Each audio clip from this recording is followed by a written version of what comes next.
네, 안녕하세요. 소개받은 대로 AWS 코리아에서 솔루션스 아키텍트 팀을 맡고 있는 김기환입니다. 오늘 이런 귀중한 자리에 초대해 주셔서 정말 감사드리고요. 저도 앞에서 계속 세션을 보고 있는데 많은 것들을 배울 수도 있는 시간이었던 것 같습니다.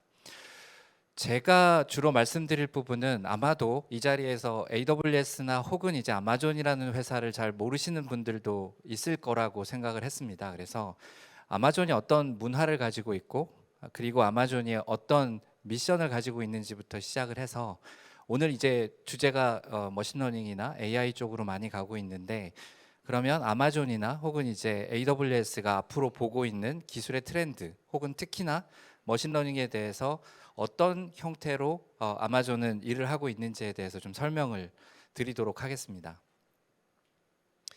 아마존의 미션이 원래 지금은 조금 늘어 있습니다만은 딱 하나였어요. 지구상에서 가장 고객 중심적인 회사가 되자. 그래서 회사 안에서 저도 2015년부터 AWS에서 일을 하고 있는데요. 회사 안에서 항상 저희가 이제 고객에 대한 이야기를 하고 그러다 보니까 모든 사람들이 너무 바쁘게 일만 하게 되더라고요. 그래서 작년에 2개의 미션이 새로 추가가 됐습니다. 지구상에서 가장 안전한 직장을 만들자. 그리고 지구상에서 가장 좋은 회사가 되자. 그러면서 이제 새로운 어젠다들을 저희도 만들어서 가고 있지만, 기본적으로 아마존이 가지고 있는 일하는 문화는 고객으로부터 시작하도록 되어 있습니다. 고객이 원하는 것, 혹은 고객이 직접 느끼는 것, 혹은 고객이 느끼지는 못하지만 분명하게 고객분들한테 제공해 줄 수 있는 이득이 있는 부분, 그런 부분으로 출발해서 여기 나와 있는 대로 워크 백워드를 합니다. 고객으로부터. 대표적인 예가 얼마 전에 이제 기사화가 되기도 했지만 SK텔레콤의 비전과 저희 AWS가 협업하는 모델이었을 거예요. 그래 저희가 이제 그 협업을 진행하면서 많은 논의들도 하고 중간에 워킹 백워드 워크숍이라는 것도 하고 같이 3년 뒤에 우리가 같이 만들 서비스는 어떤 모습이 될까를 상상하면서 내러티브를 작성하기도 했습니다. 같이 작성하고 그 내러티브에 따라서 저희가 여러 해 걸쳐서 갈 협업이기 때문에 천천히 하나하나의 마일스톤을 밟아가고 있는데요. 그것처럼 아마존이나 AWS는 고객으로부터 시작하는 문화가 굉장히 깔려 있습니다. 특히 아마존닷컴의 커머셜, 저희 이제 이커머스 사이트를 보면 이게 되게 유명한 아마존의 그로스 플라이 휠이죠. 근데 기본적으로 생각했을 때 이 창업자인 제프가 생각을 했을 때 시간이 10년이 지나고 20년이 지나고 40년이 지나고 100년이 지나도 이 커머스를 이용하는 고객들한테는 바뀌지 않는 진리가 있다고 생각을 했던 것 같아요.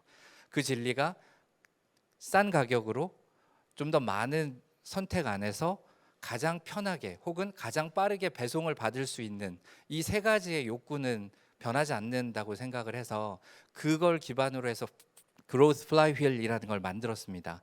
그래서 우리가 아마존이라는 마켓플레이스에서 더 많은 셀렉션을 제공을 하고 더 많은 물건들, 더 다양한 물건들을 제공을 했을 때 고객들의 익스피리언스가 좋아지고, 그러면 트래픽이 증가하고, 그러면 그 안에 더 많은 셀러들이 모이게 되고 다시 더 많은 셀렉션이 일어나게 되고 이 체인을 무한히 도는 거죠.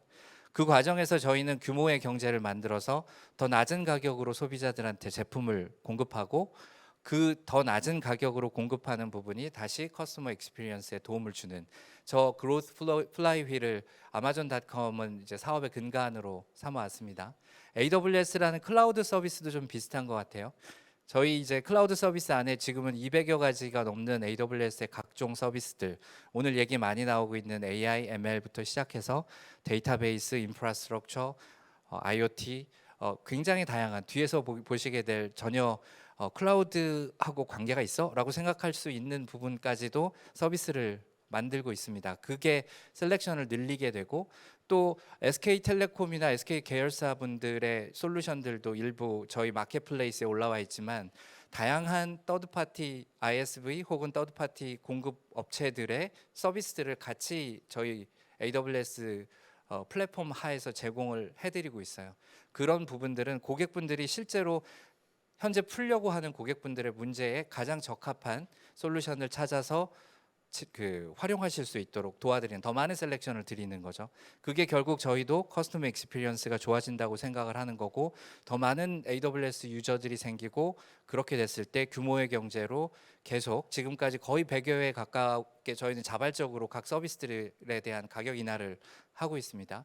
그런 똑같은 플라이휠로 돌고 있습니다. 저희가 일하는 방식이 되게 이래요. 그러니까 우리가 아마존은 뒤에서도 말씀드리겠지만 굉장히 커스터머 옵세션을 중요하게 생각하기 때문에 저희가 뭔가 굉장히 대단한 걸 만들어서 고객분들한테 제공을 한다는 그런 흐름보다는 고객분들이 원하시는 상황에서 일이 시작되는 경우가 더 많아요. F1과의 협업 그리고 그 F1 인사이트가 계속해서 새로운 영역으로 나오는 건 결국 F1이 가지고 있던 비전, 시청자들한테 더 다양한 즐거움을 주고 싶다는 비전으로부터 출발을 해서 저희가 다양한 F1 그 안에서 레이싱 안에서 일어나는 일들, 앞축과 뒤축의 어그러짐이 어느 선수가 가장 효율적으로 관리를 하면서 지금 잘 운전을 하고 있을까, 이런 부분에 머신러닝을 적용을 같이 했습니다. 그러면 누가 가장 우승할 확률이 높은가? 여기 나온 것처럼 피트에 들어갔을 때 퍼포먼스가 어느 사용자가 가장 좋은가? 여기에 따라서 이제 파이널 순위를 계속 예측을 해드리면 사실 시청자 입장에서는 굉장히 즐거울 수 있겠죠. 이런 협업들이 지속이 되면서 다양한 데이터가 모이게 됩니다. 타이어의 마모 정도나 아까 말씀드렸던 차축의 흔들림, 이런 것들을 고려해 봤을 때 우리가 차량을 어떻게 설계하는 게 가장 효율적일까에 대한 궁극적인 문제까지도 접근을 하고 있고요. 그런 부분에서는 유체역학이라든지 CFD라든지 이런 다양한 머신러닝 이외의 추가적인 부분에서도 협력을 하면서 가고 있습니다. 즉 AWS나 아마존이 주로 일하는 방식은 고객분들의 비즈니스 프로블럼을 풀기 위해서 저희가 가지고 있는 클라우드 플랫폼 플러스 저희가 가지고 있는 수많은 어플라이드 사이언티스트 분들이나 데이터 사이언티스트 분들이 같이 협업하는 모델로 가고 있다라고 말씀을 드릴 수 있을 것 같아요. 처음에 이 페이지가 나왔을 때 제가 저희 팀원분들한테 공유하면서 되게 재밌는 얘기들이 많이 오고 갔는데, 커스터머 옵세스드 사이언스입니다. 저희 R&D 페이지예요. 저희가 만들고 있는 논문들을 공개하고 저희가 하고 있는 연구들, 거기에 따른 블로그들, 이런 부분들을 가감 없이 공개해 드리는 페이지인데, 여기에도 처음 대문에 커스터머 옵세스드 사이언스라고 적혀 있습니다. 근데 정말 제가 만나보면 그래요. 이분들이 연구를 하기 위해서는 그 시간이라든지 연구 주제, 거기에 대한 투자, 여러 가지를 받으셔야 되는데, 아까 말씀드렸던 대로 워킹 백워드를 하지 않는 주제는 아마존에서 이 넥스트로 가기가 굉장히 힘든 거죠. 투자를 받기도 굉장히 힘들고 그 연구를 진행하기도 굉장히 힘듭니다. 아까 오토ML에 대한 얘기들도 나왔고 우리가 어떻게 사회에 기여를 해야 되는가에 대한 많은 이야기들이 있었어요. 근데 닮은 부분도 있고 조금 다른 부분도 있지만 아마존은 철저하게 고객이 어떤 것들을 하고 싶어 하는가에 초점을 맞춘다라고 볼 수 있을 것 같아요. 근데 이제 그러다 보니까 각각의 인더스트리에 있는 모든 고객들의 다양한 니즈들을 저희가 핸들링을 해왔어요. 그러다 일관성이 없어지게 되는 거죠. 그래서 저도 사실 궁금해하던 차에 2019년에 제프가 처음 이제 이 행사를 오픈을 했어요. 리마스라고 오픈을 했습니다. 근데 처음에 마스라는 단어를 보는 순간 블루 오리진에 꽂힌 제프가 또 이상한 걸 한다라고 이제 생각을 하기도 했었죠. 근데 저 마스가 사실은 이제 약자입니다. 저기서 이제 M이 머신러닝, A가 오토메이션, R이 로보틱스, 그리고 S가 스페이스입니다. 저 네 가지를 아마존이 그래도 우리가 커스텀 옵세스드 컴퍼니이긴 하지만 그럼에도 불구하고 우리의 기술의 근간으로 앞으로 끌고 가야 되겠다라는 마음으로 리마스라는 행사를 2019년에 처음 만들었고요.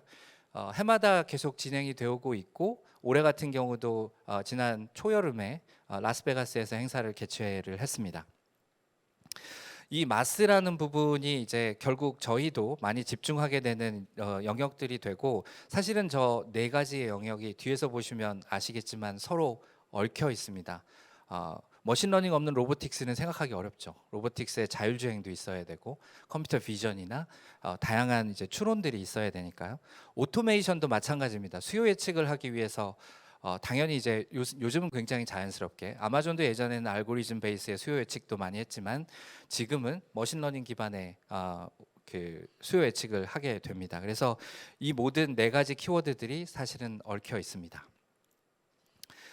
머신러닝을 먼저 좀 보겠습니다.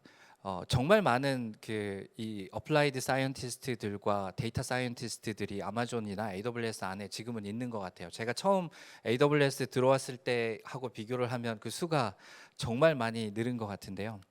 아까 이제 고객 중심적으로 저희가 같이 일을 한다라는 말씀을 드렸는데 정말 다양한 산업군에서 저희가 같이 협업을 하고 있습니다. 근데 제가 그 좀 의미 있게 봤던 사례가 이 NFL과의 협업 사례인데 처음에는 F1하고 좀 비슷한 목적으로 시작을 했어요. 시청자들한테 더 많은 즐거움을 주자. 이 쿼터백이 지금 던지면 평균적으로 몇 마일, 저 각도라면 몇 마일 이런 정보들을 제공을 해드리고 그럼 라인베커가 지금 뛰고 있는데 지금 현재 라인베커의 속도와 날아가는 공의 각도, 궤적, 속도 이것들을 고려했을 때 이 사람이 캐치할 확률은 얼마일까? 이런 것들을 처음에는 그 고민을 많이 했었죠. 근데 지금 흘러간 영상에서 보면 플레이어들의 이 안전에 대해서 접근을 하고 있죠. 근데 점차 그 과정을 위해서 스테디움에 굉장히 많은 센서들을 깔고 심지어 선수들은 헬멧 그 센서들이 장착된 헬멧 그다음에 이제 이 보호구 그다음에 마우스피스까지 전부 이제 그 센서가 장착된 이 장비들을 착용하고 경기를 합니다. 그러면 정말 많은 데이터들이 모이게 되죠. 그 데이터들이 모이게 됐을 때 저희가 이제 그 NFL과 같이 나아간 방향이 결국은 선수들의 안전 혹은 전체적인 뭐 산업의 안전까지도 같이 고민해 볼 수 있을 겁니다. 예를 들어서 지금 저런 환경에서 저희가 이제 기본적으로 컴퓨터 비전을 활용해서 저 헬멧 간의 충돌을 예측할 수 있을 거예요. 근데 저 헬멧 간의 충돌이 예측되는 그 어떤 그 엔티티와 그다음에 저분들이 가지고 있는 여러 센서들이 있습니다. 그 데이터들이 같이 모이게 되는 거죠. 그러면 그 데이터들을 섞어서 머신러닝을 활용해서 지금 가장 심각한 부상을 초래하고 있는 충돌의 각도는 얼마이고 그러면 우리가 헬멧을 앞으로 어떻게 만들어야 되는가에 대한 개발의 방향이 나오게 되고 사실은 NFL이 아시다시피 굉장히 격렬한 운동이고 저런 그 연구를 시작하기에 굉장히 좋은 지점이지만 조금 더 넓게 생각해 보면 산업 현장에서의 안전이라든지 다양한 움직임들, 충돌 이런 부분들에 대해서 저희가 고민하고 거기에 대한 대비를 할 수 있는 그런 부분으로 나아갈 수 있는 협력이라고도 볼 수가 있을 것 같습니다. 머신러닝을 저희 클라우드 플랫폼에서도 굉장히 광범위하게 쓰는데요. 아마 그 클라우드를 써보신 분들은 있을 수도 있고 그 클라우드를 한 번도 써보지 않으신 분들도 있을 텐데 저희가 서비스 중에 람다라는 서버리스 서비스가 있습니다. 람다라는 서비스는 특정한 이벤트에서 동작하게 되고 고객분들은 그 이벤트를 받아서 특정 로직을 수행하는 코드만 등록해 주시면 돼요. 그러면 그 이벤트가 발생하면 서버 없이도 그 이 펑션이 자동으로 생성이 돼서 처리가 돼야 됩니다. 근데 그걸 기술적으로 우리가 만들기 위해서 저희가 굉장히 많은 리서치를 그 영역에서도 했는데 파이어크래커라는 마이크로 VM을 만들었어요. 그래서 그러면 람다가 실제로 돌게 되는 어딘가는 서버가 있긴 있을 거 아닙니까? 그 서버 돌게 되는 서버 안에서 마이크로 VM을 수 밀리세컨드 안에 살릴 수 있는 그런 형태의 이제 굉장히 경량화된 VM을 만들었고 그러면 그 마이크로 VM이 안정적으로 이 고객이 등록한 펑션들을 이제 서포트를 하게 됩니다. 근데 저희도 가용성도 높여야 되고, 그렇죠? 가용성을 굉장히 높여야 되고 고객분들의 그 이 많은 그 펑션에 대한 요청들을 동시에 처리를 해드려야 되기 때문에 그 용량이라든지 커패시티라든지 성능이라든지 이런 부분들을 많이 고민을 해야 됩니다. 그래서 저희가 람다가 돌아가는 환경을 예를 들어서 AWS의 서울 리전이라고 하면 4개의 어베일러빌리티 존이 있고 하나의 어베일러빌리티 존이 하나 이상의 데이터 센터를 의미를 하니까 4개의 데이터 센터 이상의 람다를 돌릴 수 있는 인프라스트럭처들이 이미 펼쳐져 있고 그 앞에서 그 워크로드들을 분산할 때 현재 각 에이지 혹은 각 서버 노드들의 상황을 고려해서 고객분들이 지금 막 그 러닝을 요청한 그 람다 펑션을 어디에서 돌리는 게 가장 효율적인지 그 람다 펑션도 고객분들이 메모리 사이즈라든지 혹은 컴퓨트 사이즈를 지정해 주게 돼 있기 때문에 혹은 파일 시스템의 사용에 대해서 지정을 해 주게 돼 있기 때문에 그런 여러 가지 피처들을 사용해서 가장 효율적인 서버, 효율적인 데이터 센터, 효율적인 서버로 분배하는 로직을 갖고 있는 거죠. 클라우드에 대한 소개를 받으실 때 정말 많이 소개를 받으셨던 내용이 바로 이 오토 스케일링에 대한 걸 거예요. 오토 스케일링. 클라우드를 쓰는 거는 우리는 데이터 센터에서 쓰면 어쨌든 정해진 용량 이상은 새로 사야 되니까 그런 부분들을 그런 제약 없이 사용할 수 있는 게 가장 그 장점이다 이렇게 생각할 수 있고, 우리가 T맵 같은 예를 들면 당연히 출퇴근 시간에 조금 더 많이 사용량이 올라갈 거고, 그렇지 않은 경우에는 사용량이 조금 내려갈 수도 있겠죠. 그러면 어떤 패턴이 나올 거예요. 과거에는 오토 스케일링을 세팅을 할 때 시간대별 혹은 각 그 서버들, 오토 스케일링이라는 게 서버 4대가 평소에는 API 콜들을 요청을 처리를 하다가 CPU 사용률이라든지 혹은 이제 그 리스판스 타임이라든지 이런 변수들이 이제 나는 이제 거의 운명을 다했어라는 이제 서버가 생길 때 서버들을 더 추가하는 거죠. 서버의 숫자를 더 추가해서 더 많은 동시성을 가져가게 하는 서비스인데, 그게 굉장히 매뉴얼하게 조건을 선택하게 되어 있었습니다. 근데 최근에는 그 부분에서도 디맨드 포캐스트를 적용해서 과거의 고객분들이 이 오토 스케일링 그룹에서 사용해온 패턴들을 가지고 향후 1일, 2일, 3일 이렇게 분석을 합니다. 사용량을 분석을 해서 예측을 하죠. 그러면 사용자들이 저 오토 스케일링 설정을 머신러닝 기반의 포캐스트로 설정을 하게 되면 자연스럽게 그 과거의 패턴에 따라서 미래의 패턴을 예측하고 미리 선제적으로 그 리소스들을 확보하는 거죠. 여기 지금 그림이 좀 작아서 안 보이실 수도 있는데, 저기 보면 오렌지색이 실제로 포캐스트된 커패시티고 파란색 선이 실제 워크로드라고 보시면 돼요. 거의 비슷하게 지금 추세선이 따라가는 걸 보실 수 있습니다.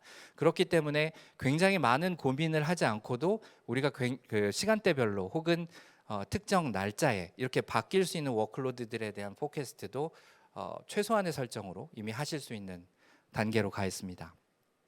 그다음 오토메이션을 잠깐 볼게요.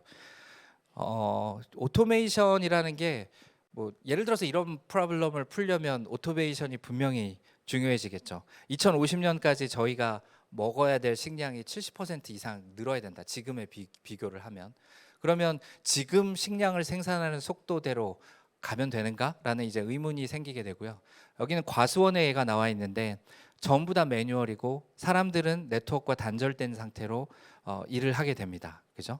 그리고 디지타이즈가 전혀 되어 있지 않아요. 그죠? 생산량에 대해서 굉장히 매뉴얼하게 관리가 되고 있는 거죠. 그럼 투비로 가려면 이런 모습으로 가야 될 텐데 풀리 오토메이션이 돼야 되고, 그다음 매뉴얼 작업들이 없어져야 되고, 그렇게 되려면 오토메이션이 되려면 전부 다 커넥티드가 되어야 되죠.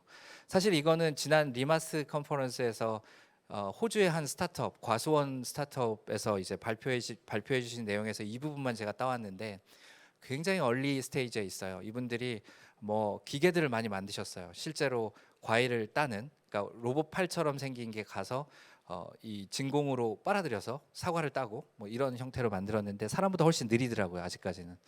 근데 기술이 계속 발달을 하게 되고 저희가 그 내용들을 옵티마이즈 할 수 있게 될 거니까, 그러면 이제 저희의 방향성은 굉장히 맞지 않나라는 생각을 할 수가 있습니다. 근데 이제 아마존은 그럼 어떻게 그동안 해왔는가 중에서 아마존이 되게 많은 스토리들이 있는데, 풀필먼트 센터도 있는데 스카치라고 해서 서플라이 체인에 대한 옵티마이제이션 테크놀로지, 주로 디맨드 포캐스트라든지 그다음에 여러 그 상황에서의 이 변수들을 고려하는 그런 부분이라고 보실 수 있는데, 아마존이 지금 핸들링하고 있는 그 제품이라고 할까요? 인벤토리라고 할까요? 이게 사실 수십억의 그 인벤토리를 수백 가지의 제품으로 사실 전 세계에 지금 배송을 하고 있습니다. 그렇기 때문에 굉장히 복잡한 로지스틱스를 갖고 있어요. 이 부분이 사실 생각해 보면 아마존도 1995년에 스타트업으로 시작했을 때는 다 매뉴얼이었겠죠. 제프가 정말 책상도 없이 방바닥에 쭈그려 앉아서 지금은 이혼했지만 그분과 함께 패키징을 직접 해서 보내고 주문이 하나 들어오면 벨이 울리던 그런 시절부터 저희가 시작을 해왔습니다. 근데 이 스케일이 커지면 커질수록 점점 오토메이션에 대한 니즈가 굉장히 강해지고, 그 오토메이션을 하기 위한 각종 머신러닝, 사실은 알고리즘 베이스의 옵티마이제이션부터 시작을 했죠. 머신러닝들이 제공이 됩니다. 특히 디맨드 포캐스트 같은 경우는 그 아마존닷컴에서 사용하는 디맨드 포캐스트에 대한 로직이 AWS 위에 그 모델을 고객분들의 데이터로 같이 활용하실 수 있을 정도까지도 사실 와 있기도 합니다. 그래서 이런 오토메이션이라는 게 아마존도 굉장히 중요했고 스케일이 커지면 커질수록 저희의 발목을 많이 죄게 될 거다라는 느낌이 있고요. 로보틱스 관점에서 보면 잠깐 이 상황에서 저희 이제 SA 팀의 문화를 보여드리고 있는 건데, 저희가 항상 행사를 준비하면 이런 데모를 만듭니다. 리인벤트를 하든 이제 내년에 서울 서밋은 저희가 코엑스에서 오프라인으로 하기로 이미 결정을 했지만, 그렇게 되면 이제 SA 팀들은 저런 데모들을 막 만들어요. 근데 처음에 데모를 만들 때는 필요한 장비가 있습니다 해서 저한테 오면 되게 몇십만 원 막 그래요. 그러면 뭐 그거는 쉽죠. 근데 점점 몇 천만 원 그러더니 급기야 지난 인더스트리 위크에는 억대의 이제 장비가 필요하다. 그 이벤트를 하는데 뭐 그런 리퀘스트까지 오더라고요. 지금 이거는 저희 그 SA 분들 세 분이 그 한 달 반 정도 시간을 들여서 주말에만 만든 데모인데, 사실 우여곡절이 있습니다. 저기 나오는 음악이 아마 제가 기억이 맞으면 BTS의 음악인데, 저걸 가지고 가서 실제로 상연을 그 데모를 전시를 하고 쓰려고 하니까 BTS의 음악을 틀려면 그게 필요하더라고요. 그래서 그게 없어서 결국은 레스트 마일에 저희가 음악을 바꾸기는 했습니다만은 좀그 저희 이제 SA 분들 문화를 좀 보여드리는 입장에서 좀 삽입을 해봤고요. 근데 저게 굉장히 쉽게 적은 인원으로 만들어질 수 있는 건 이미 이제 IoT라든지 머신러닝이라든지 아까 말씀드린 람다 그 외에 쉽게 쓸 수 있는 매니지드 서비스들이 클라우드에 되게 많기 때문에 적은 인원으로도 빠르게 프로토타이핑을 할 수 있다는 강점이 생기고, 이 장표에서 왼쪽 위에 있는 저거는 기억하시는 분들이 있을 거예요. 저희가 11번가 아마존 처음 이제 협업했을 때 저 무쇠 냄비, 무쇠 프라이팬이 정말 인기가 있었거든요. 근데 되게 배송이 오면 저렇게 찢어져서 옵니다. 근데 저 배송이라는 게 아마존의 되게 오래된 그 문제이기도 해요. 저건 서스테이너빌리티하고도 관련이 있습니다. 제가 2017년에 아마존 올 핸즈에 참석했을 때 제 베조스한테 질문하는 시간들이 막 있었어요. 참석한 아무나 이제 질문할 수 있었는데, 굉장히 많이 나왔던 질문이 우리 집 앞에 쌓여가는 박스는 어떻게 할 거냐는 거였고, 그때부터 이제 아마존이 이제 물론 이제 사용자 중심으로 봤을 때 배송되는 제품이 파손되느냐 안 되느냐도 중요하지만 결과적으로 그 포장을 줄이는 과정도 굉장히 중요합니다. 그렇기 때문에 저희도 계속 그 추가적으로 연구를 하고 있는 건, 잠깐만요. 이게 동영상이 재생이 안 되네요. 네, 추가적으로 연구를 하고 있는 거는 박스 없이 배송할 수 없을까? 뭐 이런 과제들이죠. 그러니까 그 이미 그 서드 파티에서 제조를 할 때 그 박스 자체가 아마존의 물류센터를 지나갈 수 있는 충분한 강도나 모양을 가지고 있는가를 머신러닝으로 판단을 합니다. 그래서 만약 그렇다면 그 위에 아마존의 배송 라벨만 붙여서 그냥 보내는 거죠. 이제 그런 방법들, 그다음에 포장의 사이즈도 그 예전에 사용하던 모델보다 최근에 사용하는 머신러닝 모델을 통해서 점점 작아지고 있습니다. 동영상 하나가 그냥 스킵돼서 좀 아쉽긴 한데요.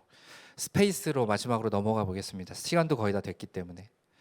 스페이스에서 클라우드가 뭘 할까라는 생각을 하시는 분들도 있을 거예요. 근데 오늘 한 가지 서비스를 보여드릴 텐데, AWS의 그라운드 스테이션이라는 서비스가 있습니다. 서울에도 지금 저 로케이션이 보이는데, 그라운드 스테이션이라는 서비스는 위성 안테나를 통해서 위성으로부터 송수신되는 데이터를 손쉽게 컨트롤하실 수 있도록 그 제공해 드리는 서비스예요. 우리나라도 이미 사용하시는 고객이 있습니다. 근데 이런 기술들이 어디에서 사용되고 있는가를 보면 되게 재밌죠. 이게 라스베가스나 이런 사막, 네바다 사막 같기도 하지만 화성입니다. 화성이고, 저기에 이제 퍼시비어런스가 얼마 전에 착륙을 해서 그 지구로 이미지를 전송을 하고 있죠. 근데 나사의 제트 추진 연구소하고 AWS의 관계는 굉장히 깁니다. 이미 2010년쯤부터 이제 발전을 해왔는데, 저 퍼시비어런스에서 오는 이미지 데이터들이 그라운드 스테이션을 통해서 나사에서 그 실제로 가공 가능한 그 데이터로 바뀌고 있어요.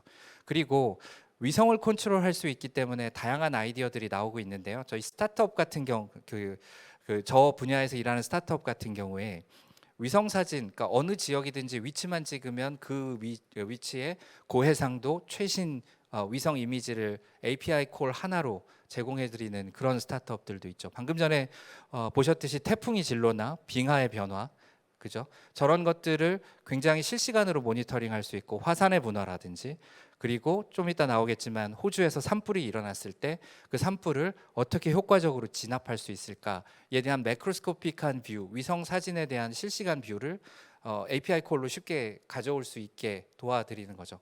그렇기 때문에 AWS 또한 스페이스 부분에서 그라운드 스테이션이라는 서비스를 출시를 하고 있는 거죠. 역시 마찬가지로 그라운드 스테이션이라는 서비스를 낸 것도 제트 추진 연구소나 저런 서비스가 필요했던 많은 고객들의 니즈로부터 출발한 거다. 사실 새로운 기술이라는 건 없잖아요. 위성 접시를 컨트롤하고 위성하고 데이터를 송수신하는 거는 새로운 기술은 아닙니다. 다만 사람들이 필요로 하는 기술이고 그걸 매시브한 스케일로 우리가 전달해 드릴 수 있다는 게 이제 저희한테는 키포인트였던 것 같아요. 마지막으로 정리해 보면 아마존이라는 회사는 일하는 방식이 이렇습니다. 쭉 보면 다 고객으로부터 출발해서 거기서부터 연구 과제가 나오고 다양한 연구들을 해 나가고 있다. 이 말씀을 오늘 끝으로 제 시간을 마치도록 하겠습니다. 경청해 주셔서 감사합니다. 네, 아마존의 미래 핵심 전략들을 들어볼 수 있는 시간이었습니다. 자, 그럼 다시 Q&A 시간 가져볼까 하는데요. 자, Q&A 장 끄신 분들 있으시죠? 앞에 보이는 QR 코드 스캔해 주시고 다시 접속을 해 주시기 바라겠습니다. 일반 사용자지만 사용자별로 특성이 있죠. 동영상을 좋아하시는 분도 있고 개발을 좋아하시는 분도 있고 다양할 텐데 글쎄요.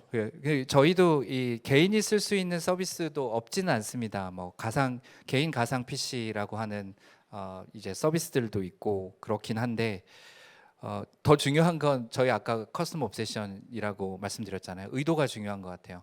해외에서 동영상을 보기 위한 VPN 서버가 필요하신 건지 뭐 그런 부분들이 조금 밝혀진다면 사실 개인들도 굉장히 다양하게 클라우드를 활용하고 계세요. 활용하고 계시고 뭐 개발자들 같은 경우에 저희도 이제 개발 환경을 제공해드리고 있기 때문에 클라우드9 같은 그런 서비스들을 활용하시는 분들도 있습니다. 좀 더 구체적으로 질문을 해주시면 답변을 드릴 수 있을 것 같고요. 굉장히 민감한 질문을 두 번째로 해주셨는데요. 아까 잠깐 제가 소개를 드렸습니다. AWS가 리전이라는, 그러니까 서울에는 리전이라는 개념으로 제공을 해드리고 있어요. 근데 리전을 설계할 때 이미 디자스터 리커버리에 대한 대부분의 고려가 다 되어 있습니다. 플러스 고객분들이 그 디자스터 리커버리에 대한 서비스들을 굉장히 쉽게 사용하실 수 있도록 다양한 형태의 조합을 만들어 놨어요. 인프라스트럭처 관점에서 말씀을 드리면 하나의 에이지는 아니죠. 하나의 리전, 서울 리전이라고 하면 하나 이상의 에이지로 구성이 됩니다. 지금 서울은 4개의 에이지가 있습니다. 그리고 그 어베일러빌리티 존이라고 하고 가용 영역이라고 한국 분들하고는 이야기를 하는데 그 가용 영역이라는 거는 하나 이상의 데이터 센터로 이루어져 있습니다. 그리고 이 데이터 센터들은 풀 메쉬로 네트워크가 연결이 돼 있고 네트워크에 연결되는 지점들도 멀티플로 만들어져 있습니다. 즉 각 에이지가 독립적인 네트워크 환경들을 가지고 있고 각 네트워크 사업자들하고 독립적으로 연결될 수 있도록 다 되어 있고요. 파워도 독립적으로 사용을 할 수 있게 하나의 파워 소스에만 의존하지 않게 되어 있습니다. 근데 거기 데이터 센터가 여러 개 있다고 일이 끝나질 않죠. 데이터 센터가 여러 개 있는데 예를 들어서 우리가 데이터베이스를 실시간으로 복제를 해야만 장애가 났을 때 다른 데이터 센터를 활용해서 서비스를 할 거잖아요. 그러면 그 물리적으로 떨어져 있는 데이터 센터 간에 어떻게 데이터베이스에 복제를 할 것인가라는 부분에 대해서 이미 저희 릴레이셔널 데이터베이스 서비스라고 하는 매니지 서비스 안에는 그 환경이 다 갖춰져 있고 고객분들이 데이터베이스를 만들 때 클릭 한 번만 하면 멀티 에이지 디플로이가 됩니다. 게다가 아마존 오로라 같은 데이터베이스는 이미 3개의 가용 영역에 6카피의 데이터를 복제를 해두고 하나의 리전이 완전히 날아가더라도 라이트 컬럼이 4개의 카피이기 때문에 실제로 데이터베이스의 동작에는 이상이 없도록 만들어 놨습니다. 그래서 그런 부분들을 활용하실 수 있고 저희가 리질리언스라는 그 항목으로 저희 SA 분들의 가장 중요한 고울 중에 하나입니다. 고객분들이 사용하시는 서비스를 그런 상황에서 정말 잘 활용하실 수 있도록, 예를 들어서 그런 환경을 드림에도 불구하고 고객분들이 하나의 에이지에 고객분들의 서비스를 EC2 위에 다 몰아넣었다고 생각하면 장애는 피할 수 없을 수도 있습니다. 그래서 그런 부분들을 같이 가이드를 하고 고객과 쉐어드 레스폰시빌리티를 가져가는 것도 굉장히 중요할 수 있을 것 같고요. 아마존만의 차별화된 전략이 있느냐 하는 거는 이게 짧고 굵직하게 말씀드리면 저희는 옆을 보지는 않는 것 같아요. 그러니까 경쟁자들이 어떻게 하느냐보다는 아까도 말씀드렸듯이 커스텀 옵세션이 먼저입니다. 그렇기 때문에 고객분들이 원하시는 부분들이 있고 고객분들이 저희의 도움을 원하신다면 그걸 해결해 드리기 위해서 노력을 할 거고요. 그 말씀을 드릴 수 있을 것 같습니다.